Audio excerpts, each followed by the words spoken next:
Good morning, everyone, and thank you for joining us. Earlier this week, Brazil became the country with the second highest number of coronavirus cases in the world.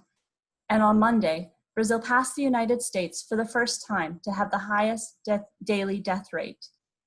These are sobering numbers, all the more so because Brazil could still be several weeks away from the virus's peak. And the Pan American Health Organization warned that the spread of COVID-19 is still accelerating in Brazil. Much has been said and written in recent weeks on the political dimension of this crisis. One health minister fired, a second resigned, a president who continues to minimize the threat of COVID-19. Yet, this crisis is also one that is fought with masks and ventilators in hospital beds by medical professionals and public health officials. The immediate healthcare challenge in Brazil, as it has been in countries around the world, is to secure and allocate resources and manage demand as the number of critically ill coronavirus patients surges. Even before the COVID-19 pandemic hit, Brazil's public healthcare system, SUS, was facing significant resource shortfalls, leading to long waits and a shortage of doctors and equipment. In cash-strapped states such as Rio de Janeiro, the challenges are now particularly acute. But across Brazil, public hospitals are nearing capacity as the number of confirmed cases rises. Yet nearly half of ICU beds in Brazil are not found in the public healthcare system, but in the private one. As a result, many have advocated for using the resources of private hospitals for patients of the public system, essentially borrowing beds.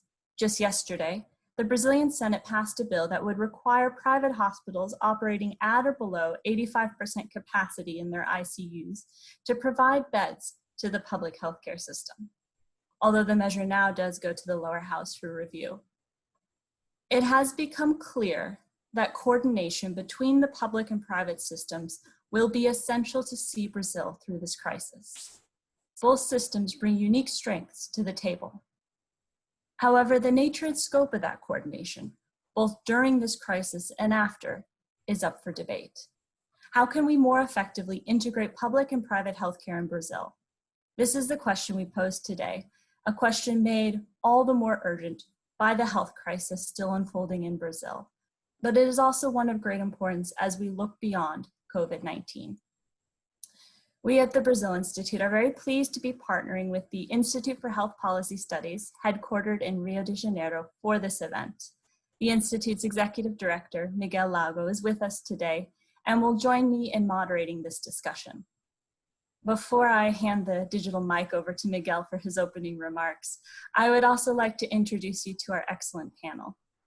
First, Leandro Fonseca, the former Director-President of Brazil's National Agency for Supplemental Health and an expert in the interactions between Brazil's public and private health systems.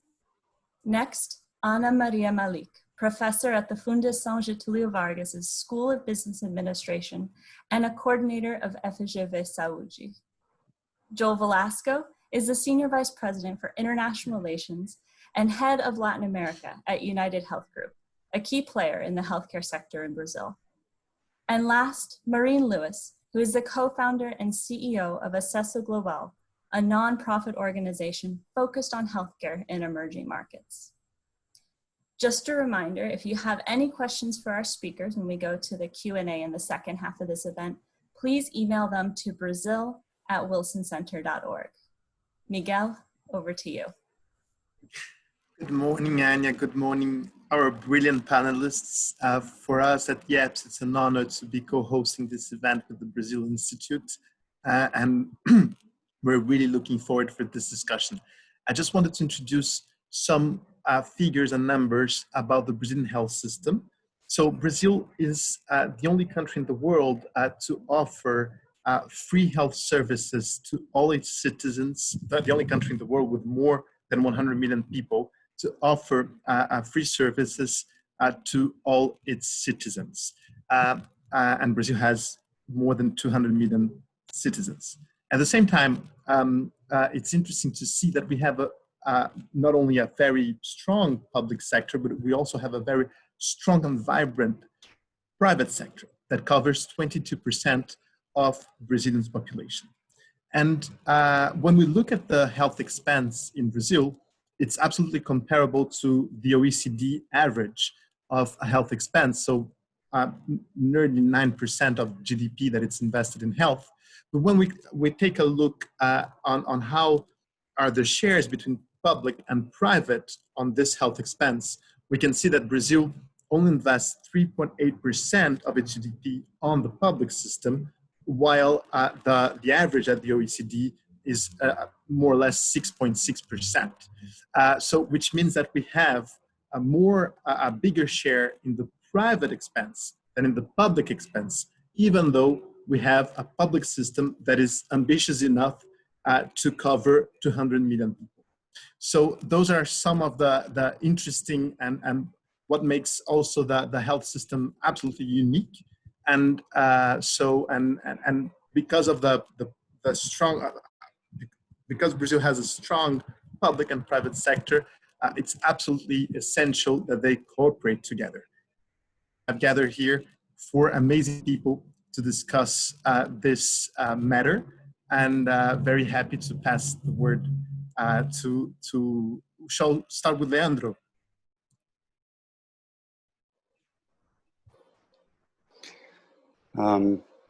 Hello, everyone. I'd like to thank Mr. Lago for his kind words and the invitation to participate on this webcast promoted by the Wilson Center and IEPS with such remarkable participants. I feel flattered for being here. Regarding our topic, there are 2 points that I consider very important to highlight.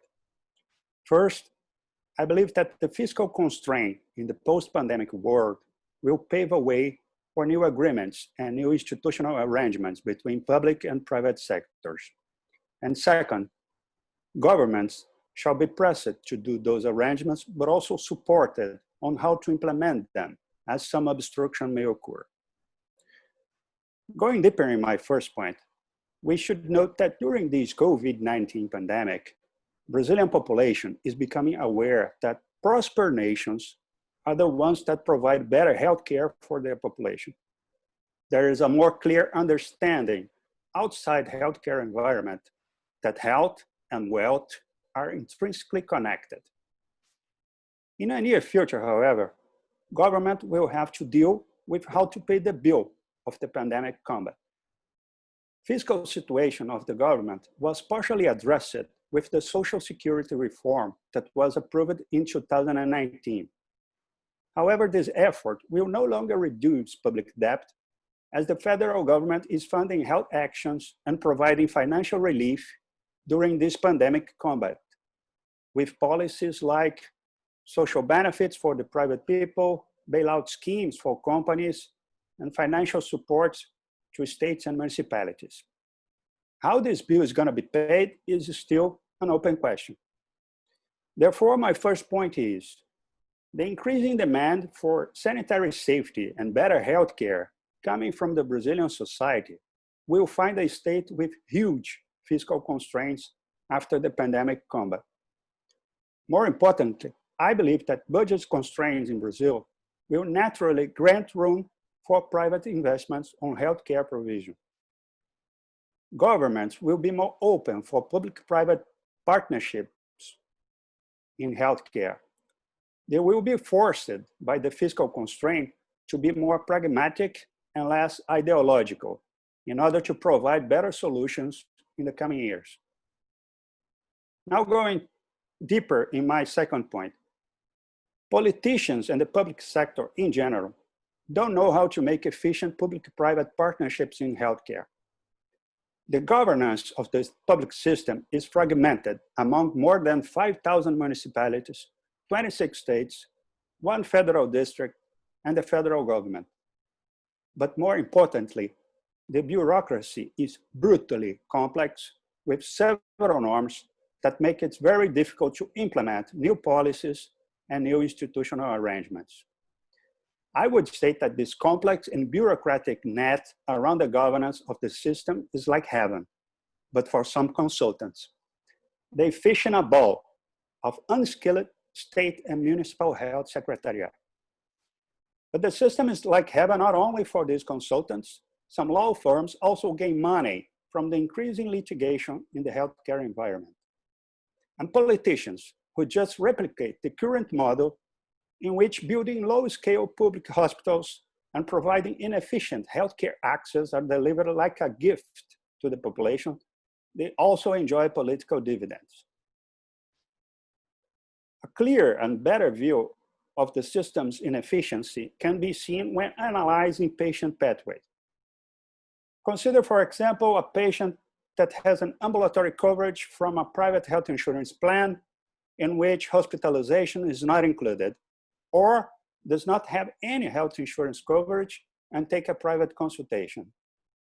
If the physician identifies that a surgical procedure is necessary, this patient cannot be referred to a public hospital because the referral does not come from a public primary care. And here, it is also important to say that exams taken in the private sector are typically not accepted in public premises. Therefore, the patient has to repeat not only the consultation, but also take other exams in the public system in order to confirm his health condition. Only then, a referral to a public hospital is done.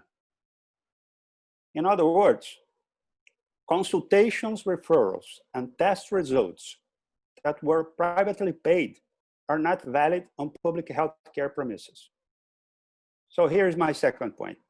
There's a large room for a simpler patient pathway with a more efficient interaction between the public and the private sectors on the healthcare provision.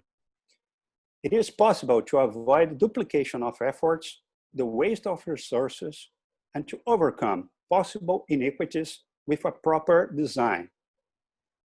Deepening into patient pathways analysis seems a good first approach to identify where public and private sectors could have a more efficient integration. So concluding this, my initial statement, I'd like to highlight that this kind of panel and the engagement of well-reputed think tanks like the Wilson Center and IEPS, alongside with academia, at least part of them, can contribute to improve healthcare in Brazil through well-intentioned policy proposals. Clearly, public-private partnerships may enhance systems efficiency and improve health indicators of the Brazilian population. Thank you very much. Thank you, Leandro. Next, I want to turn to Ana Maria Malik for your comments. Thank you, Anya. It's a pleasure and an honor to be here among friends and new acquaintances. But, and I think the theme we are talking about is absolutely fundamental at this time. But the thing is that even though we have SUS, SUS doesn't mean necessarily all public services. SUS means public funding and a universal system for everybody. So this means that in Brazil, since it's the 1500s, the system has been very much private, sometimes non-profit, but mostly private. We have the biggest parcel of our beds are private ones, and so on and so forth. So as Miguel pointed out, we have 55% of our funding, of our 9% of the GDP that goes for health. 55% of that means private, and this is what makes the difference. And the part of this is out of pocket. So we can say that sort of 20 to 20% of the 55% is out of pocket. So it's not a little sum.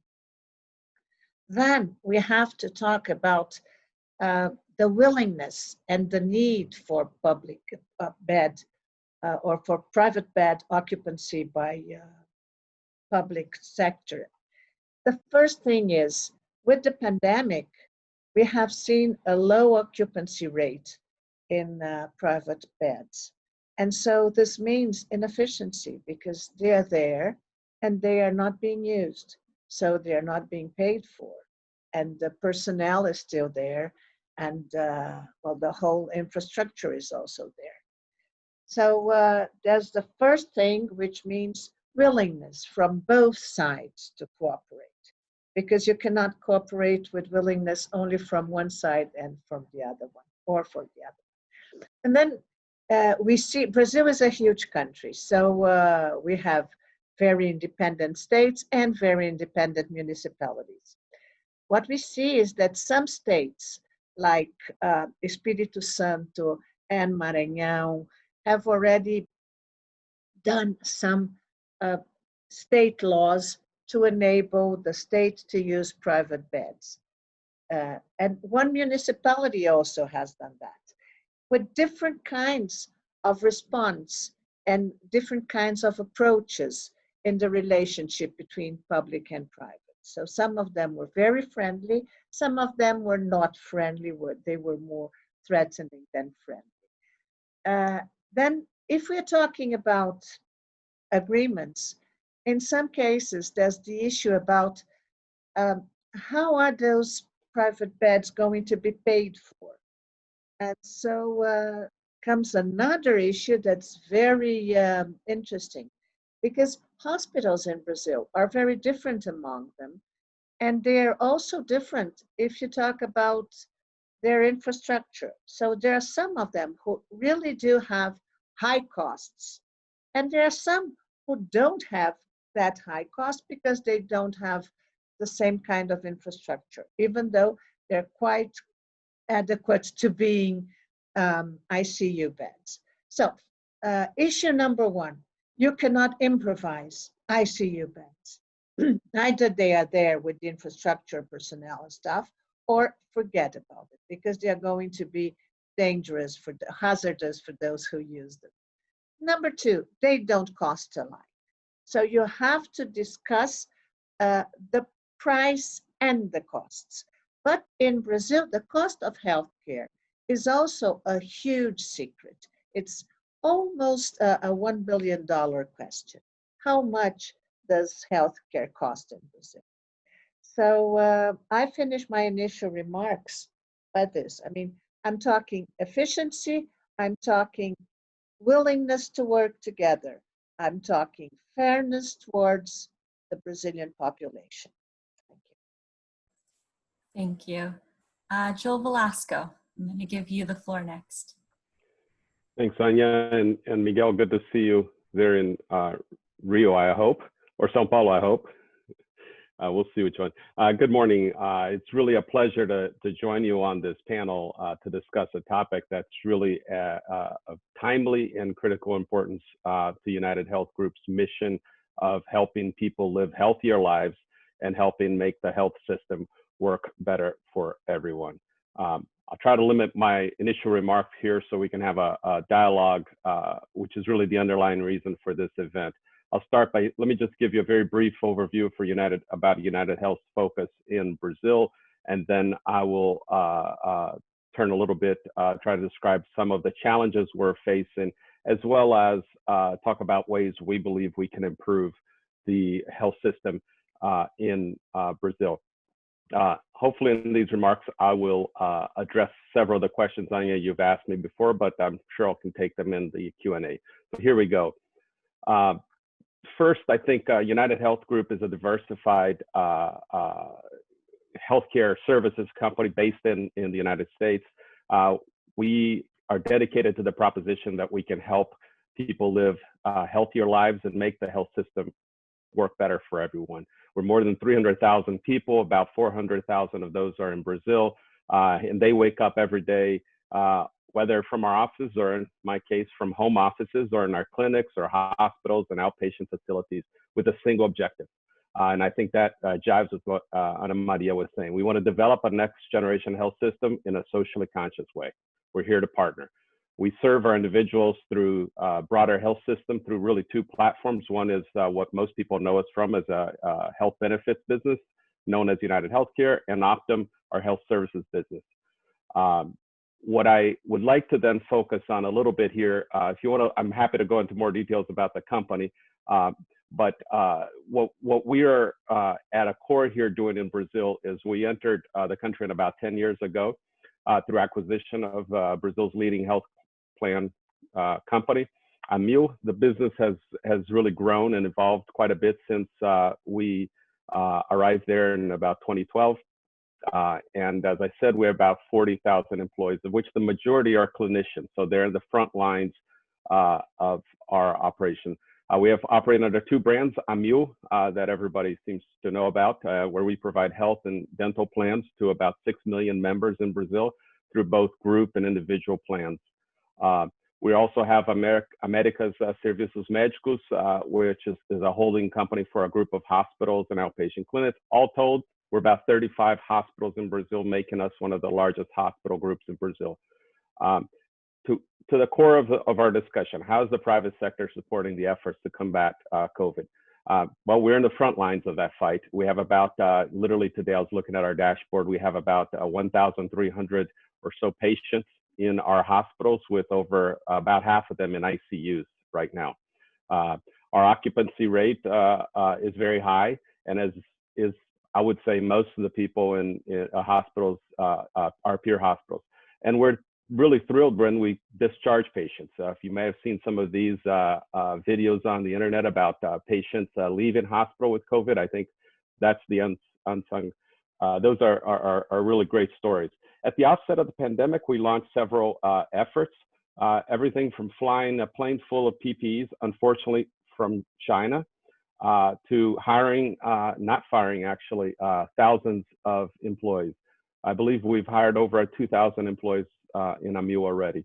I would suspect the two areas of interest to this audience are really the expanded use of telemedicine that we've seen in Brazil during this pandemic, and then the various partnerships we've launched with the public sector. Very briefly, we have on telehealth, as you all know, there was historically been highly restricted in Brazil, as in all of Latin America, regulations that prohibited the use of the technology to connect a patient to his or her doctor. I won't bore you with the pettiness of the arguments from the opponents, but suffice it to say that the government in Brazil, both through executive and congressional action, have removed those barriers. And we've enabled the use of telehealth during this pandemic. The success of this policy change is dramatic. Every Amil member today, recall we're about 5-6 million members, can contact a doctor online using his mobile phone through virtual visits. Currently, we do about over 1,200 virtual visits a day via telehealth, and that number is growing. We're probably the largest player in Brazil when it comes to telehealth at this moment, but we are looking forward to the competition. And this can be done through the safety of one's mobile device. Some have described the transition like Uber. It will be hard for governments to stop telehealth, telemedicine after the pandemic. I can assure you we will be leading this fight to ensure that telemedicine continues because it's really core to our mission of helping people live healthier lives and making the health system work for everyone, not just those who have access to a hospital. Second area of interest during the pandemic, I think, has been really our active community involvement. By that, I mean everything from charitable giving to public-private partnerships that expand access to life-saving care to more Brazilians. In April, we announced a $10 million fund to fight COVID internationally and support impacted communities where in the countries where we operate. Most of these funds, about 7 million or more, have gone to Brazil, our largest market. In a nutshell, what do? We identified and created partnerships with charitable organizations and local governments with a special focus on supporting those vulnerable communities and increasing access of COVID-19 testing and treatment. In Brazil, we partner with several organizations, both primarily, again, in São Paulo and Rio, which is where we operate. Through these collaborations, we are providing additional beds to the public health system in cities large and small. We're funding COVID production and purchase, testing purchase of equipment. In Fiocruz and Instituto Butantan, we've hired over 150 low-income workers, costureiras, to produce nearly 500,000 masks that we're distributing in our communities. And of course, we're doing like a lot of other companies are, providing food and supplies to those who are in need. You may have seen some of this coverage in Jornal Nacional, which we're very proud of. And one of the programs that of particular relevance, I think, to us and the local governments, and it's something that we were discussing earlier, is that because private health covers about 25% of the population, generally those with more jobs, more stable jobs, if there's such a thing in this pandemic, that they tend to have better infrastructure in terms of hospitals and stuff. Early in the COVID, we noticed that some of the mayors and later the governors were trying to figure out a way to deal with a surge of demand for hospital beds. Instead of waiting to hear from the lawyers or the government officials, our team, in partnership with our business leaders, went out and proactively engaged with these officials. After quite a few discussions, all of them online, we developed a framework in which we, United Health, AMIL, enter into free lease agreements, comodato, as we say in Portuguese, to allow these governments to use our facilities, some of which were literally mothballed due to the economic slowdown and the shrinkage, as Leandro knows, of the private health system, to care for SUS patients. Today, I'm proud to say we have agreements with Santos, Sumaré, Curitiba, the city of São Paulo, and we're working with several others. In all of these, we're either providing idle facilities at no cost or providing care at our existing facilities at significantly reduced prices through what we believe and we hope will always be is a public process with governments. You can tell probably I'm a little passionate about some of these issues, but what I want to come out here is to make sure that you all understand, yes, there are a lot of challenges. I'm happy to take on some of the challenges during the Q&A session. But I also want to be an optimist. Some of you know, if you work in government relations in this area, you really need to be an optimist. And in that sense, I'm really happy to say that there are some areas of great optimism. The first one, or the main one, and where I would just let us wrap it up here, is that there have been good decisions. Leandro, you left ANS before, but ANS I think has been a great leader in trying to make sound judgments. They've just made a big decision earlier this week. Even the Congress in Brazil, I'll give you an example of where just yesterday the Senate voted. If you read the headlines, you'll say they voted to seize private hospitals for public hands. The reality is, once you look through the law, there's a lot more common sense put into that law. First, the government has to go through a procurement process. They have to ask for proposals. Then they actually have to negotiate. And only then, if the hospital has less than 85% ICU occupancy, then they can seize the hospital. I think in our case, where literally most of our hospitals are at above 85% or more, we don't see that so much as a threat, but an opportunity to work where, as I discussed, where we have some great areas of collaboration. I'm going to end there because I believe I'm probably getting close to my time, and Anya is going to start giving me the look, and so we can have Maureen go on. Thanks, Joel. Maureen, go ahead. You'll need to unmute yourself, Maureen. Sorry. There you go. You're good. I'm good. Okay. Thank you. It's a real pleasure to be here. And I want to say that it's also great to go after all of you. I've been working in Brazil since 1990. I work for the World Bank. I've done research in Brazil. I've taught for Ana Maria. I have worked with Leandro. I've worked with a lot of groups in Brazil.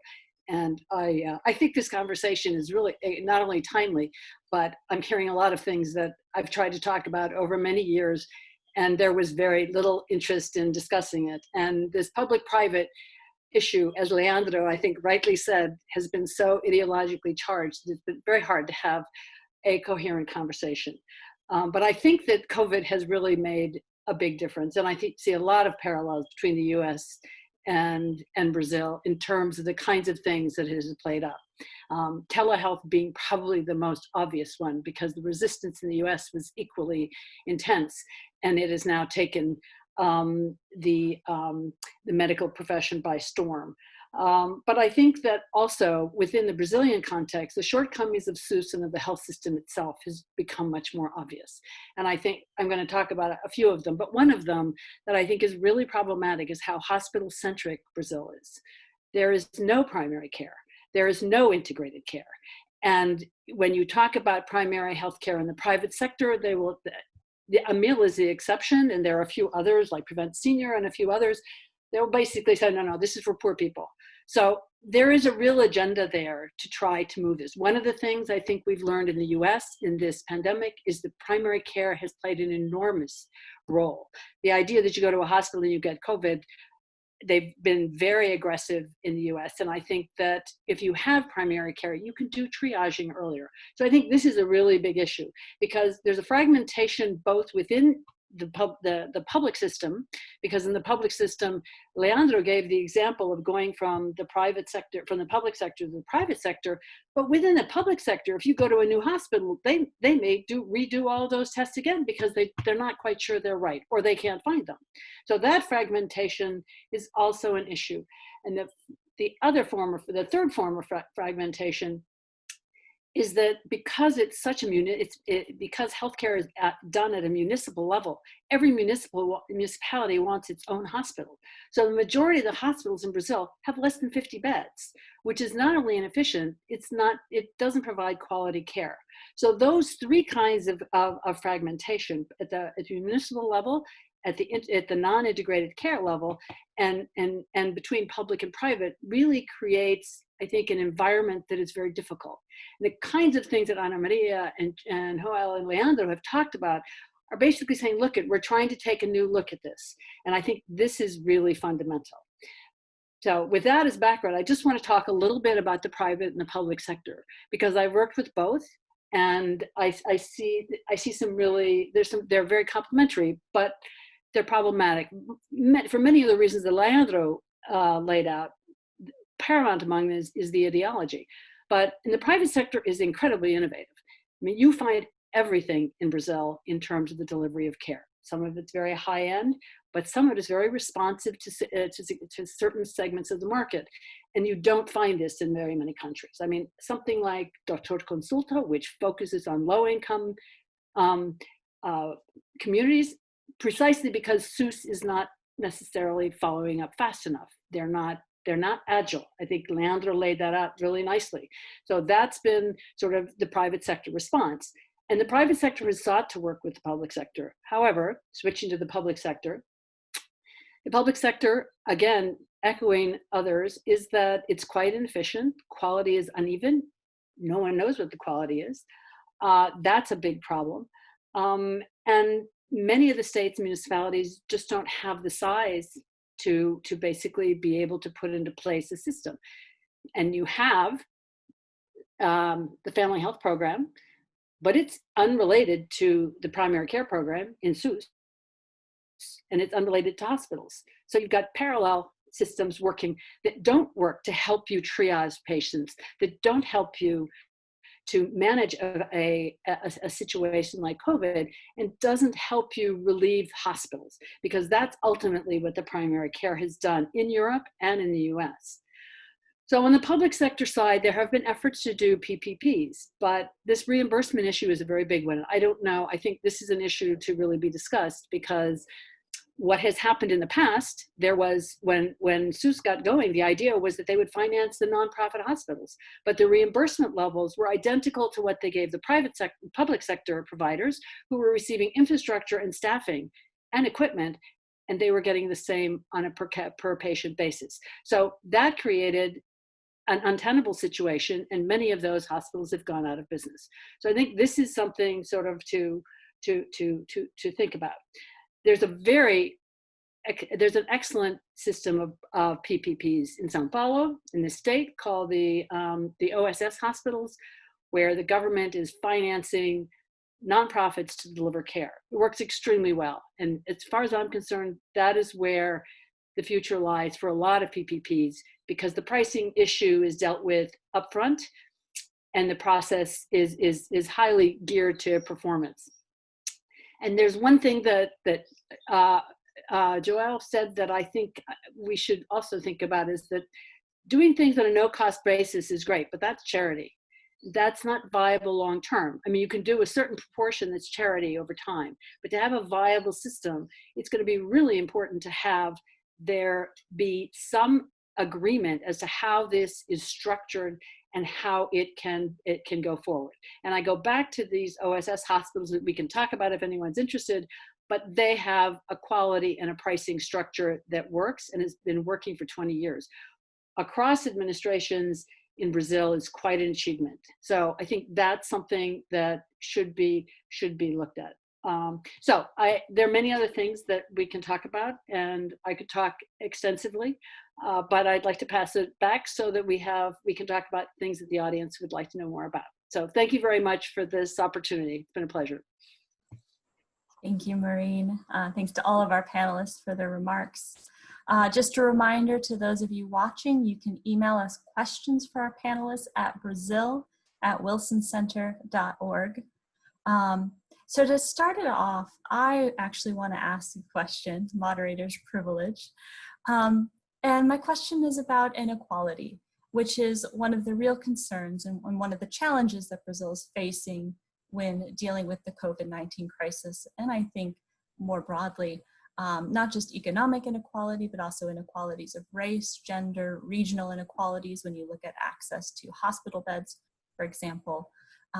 Can public-private collaboration reduce barriers and access to care in Brazil?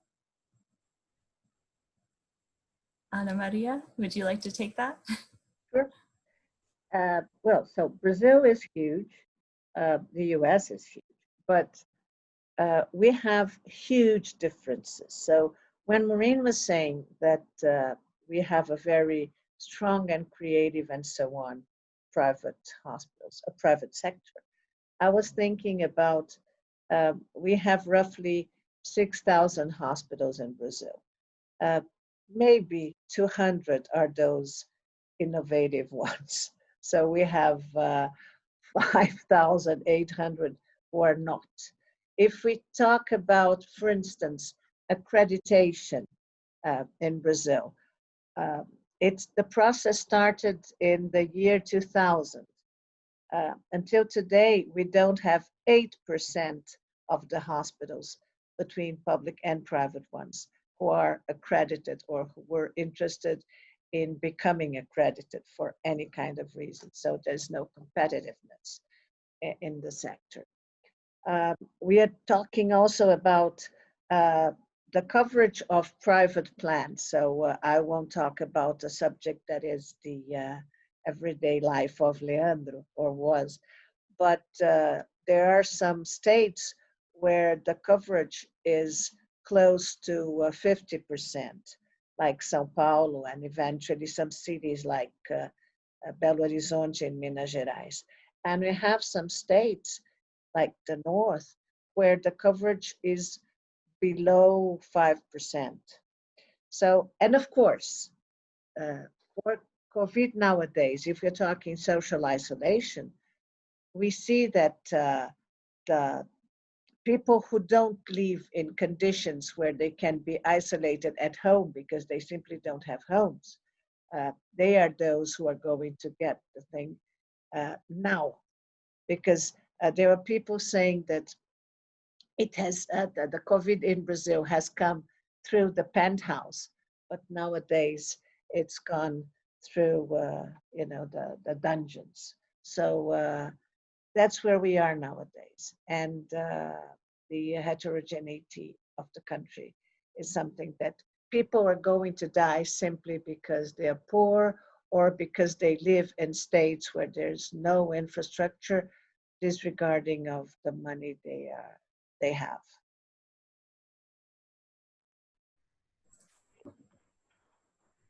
Yeah, Joel, I guess, let me just say something. First, obviously, the tremendous inequality in Brazil. At the macro level, one can show figures and say, look, Brazil has X number of beds.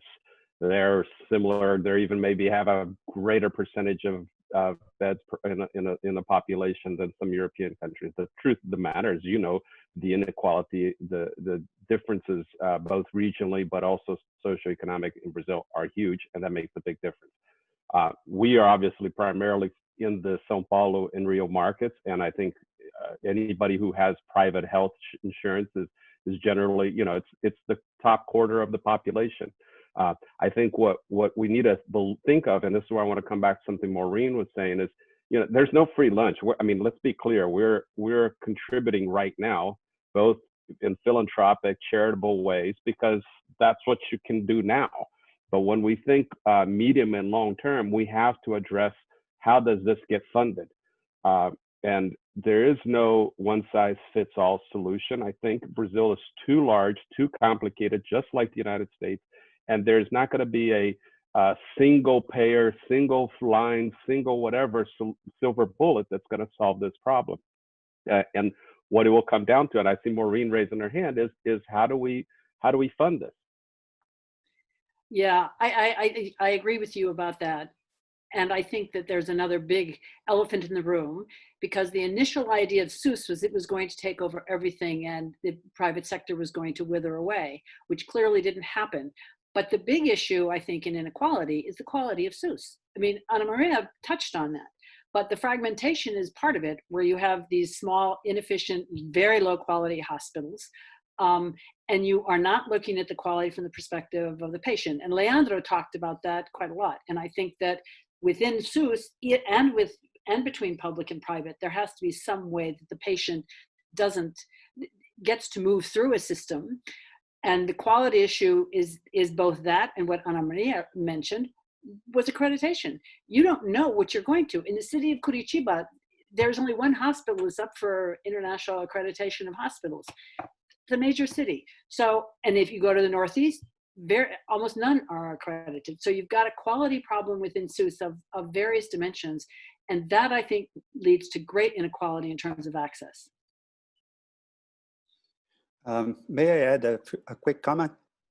I'd like to share an optimistic view on inequality, because I believe that alongside with the natural increasing demand for healthcare services due aging population, I believe that there is now a huge attention from the Brazilian productive sector on how to provide sanitary safety and healthcare to people, and not only to the workforce, because that will allow a sustainable pathway and economic and social development in Brazil. So I think this COVID-19 pandemic had called attention from the productive sector that healthcare is important for everyone, not only for the workforce.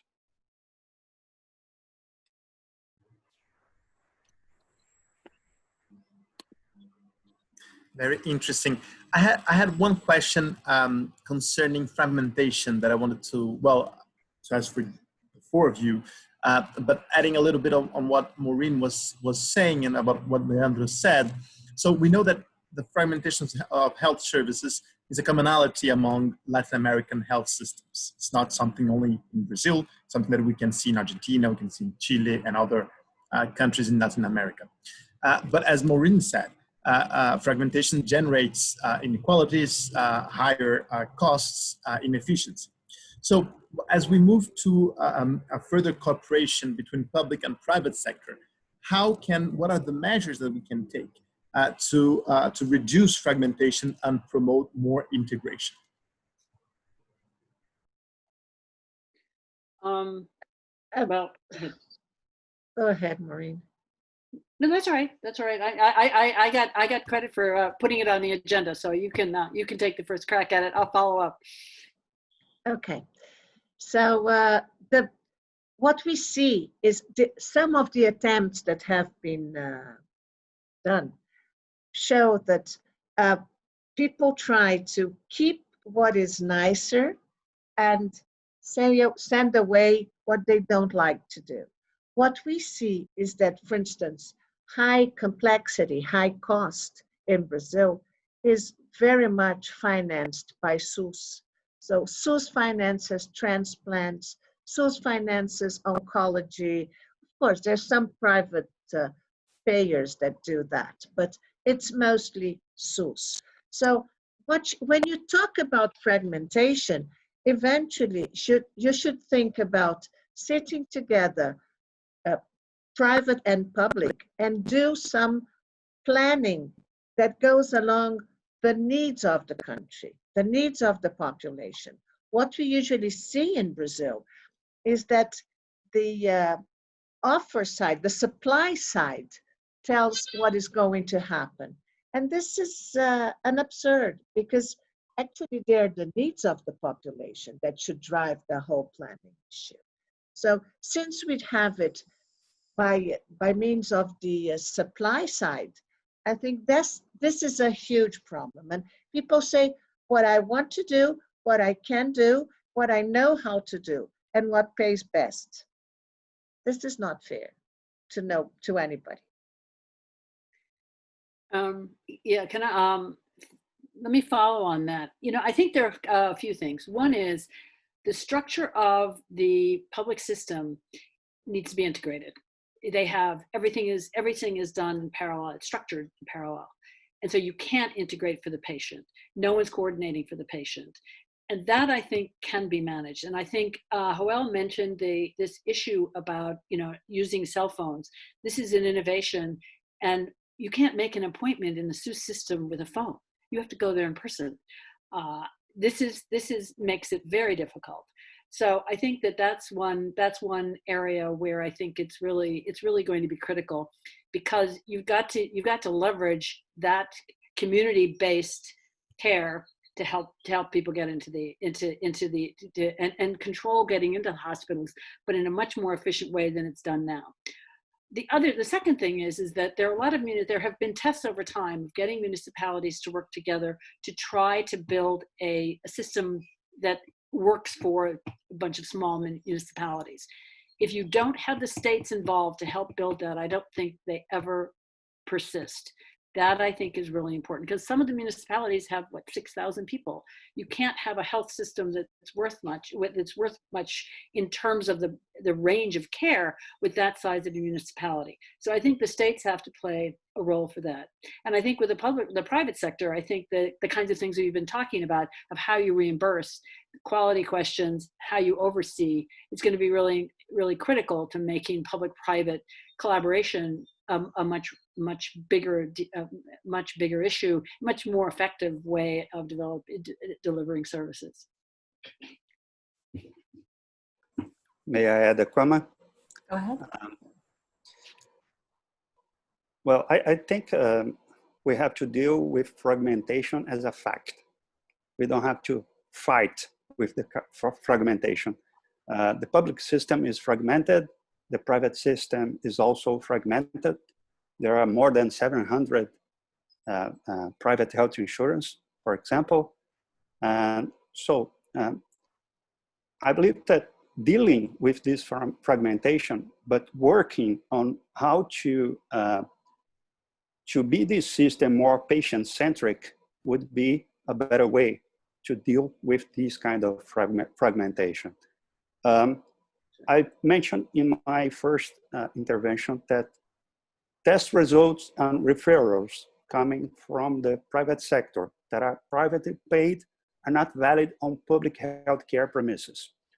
So all outpatient procedures ought to be repeated, since there is no unified electronic health records, for example, and the entrance at the system is designed to occur only at the public primary care, if it's not an emergency, of course. But if we, again, focus on the patient, being more patient-centric, we may design better solutions, even dealing with this fragmentation that we see in both sectors. Yeah, I just add, Leandro, completely agree with the panelists. I think at the end of the day, the word I see and the word that we need to focus on is integration. I mean, it is how somebody, you know, often people will say, well, don't worry, the SUS is taking care of things. Let's just be honest. If you are early stage breast cancer person in the interior of Brazil, you will probably you may die before you actually get to a hospital. Why? Because you can't by the time you get the test and you get the mammogram and you get the appointment, it will take so long that you don't show up in the system. And I think what Leandro's pointing out is it should be, you know, if somebody can afford the 10 reais to purchase a mammogram because that's their copay and their very limited health plan, that the only thing they could afford, they should be able to use that to then go into the public system and say, hey, I now need the help because this is all okay. Now, we can see how the abuses can happen in that system, but we got to think about how that integration can eventually reduce the inequality and the challenges we have. This is not rocket science, but it's also not a silver bullet. Thank you, Joel. I'm going to turn now to questions from our audience. We're starting to get a handful of them. And building on that point, we have a question on the different operational cultures, different management within the public and the private system. How will that impact coordination and better integration between the public and the private systems? Are there going to be challenges? Are we seeing any lessons learned from, initial areas of partnership for how to smooth coordination? We have a characteristic, which means we have a very short length of stay of public officials in place. So until the last minister, who was as a minister for 28 days, the average was 16 months. But this is not only a federal thing. I have the figure for the federal ones because it's easier to follow. There's only one country. But if you look at the states and if you look at the municipalities, it's even bigger, the rotation that you have there. So one of the problems in terms of culture is how do you build a long-term relationship with that kind of indicator? So it's not if you're efficient. The first thing is governance. And I mean, if you have health as a policy of government and not of a state, of the country, then you will have problems for the long range. It's the same thing if you talk about those municipalities that would work together under the state. If they're not able to sit down, it won't be possible. But then sometimes they are able to sit down, they agree, and they sign. This is the bureaucracy thing. But after they sign, one of them goes away. So since we are very nice in Brazil, we won't say we don't do it anymore. We simply don't do it without saying, and everybody notices the new reality.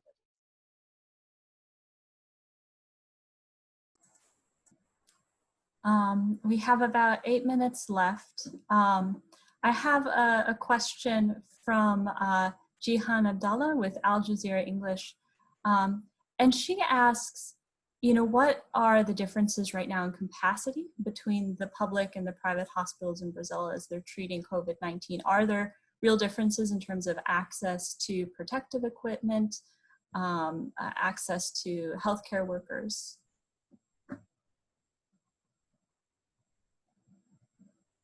Would anyone like to take that?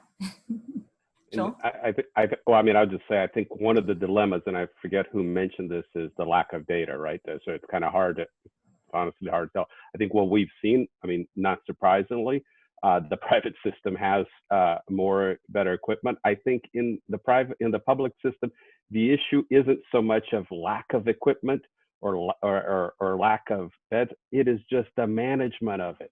It's very easy and popular, especially if you're going to be a 6-month-long tenure as a minister or as a secretary of health at best, that you build a hospital, promise to build a hospital. And it's very hard to show impacts on people's health in that period of time. But it's a lot easier to say, hey, I build a new wing to that hospital. Mind you, forget what's inside of that wing. And I think that's the dilemma. So that's sort of where it is.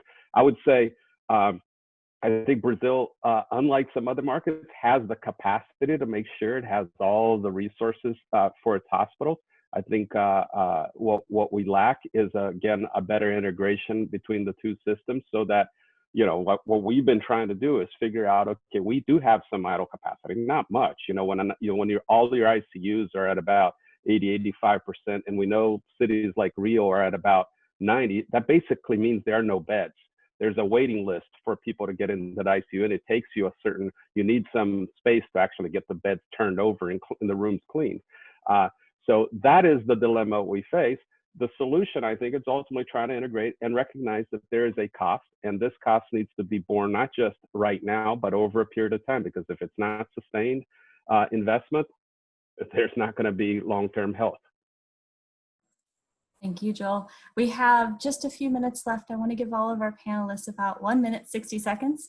Any last thoughts going forward? How do we strengthen the health system, public and private? How do we make it more responsive, more resilient to these types of health shocks and to serving the Brazilian public more broadly? Ana Maria, do you want to go first? Okay, my name is A, so it starts with A. So Yes.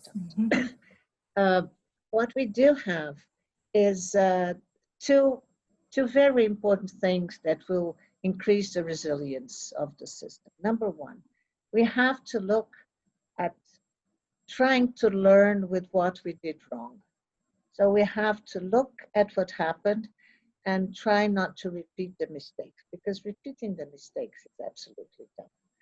And the second thing is that we were able to realize the importance of the role of the population during these months.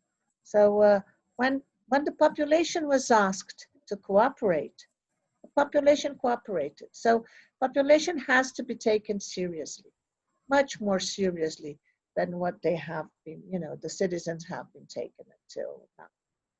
It's simple and short. Thank you. Maureen, would you like to go next?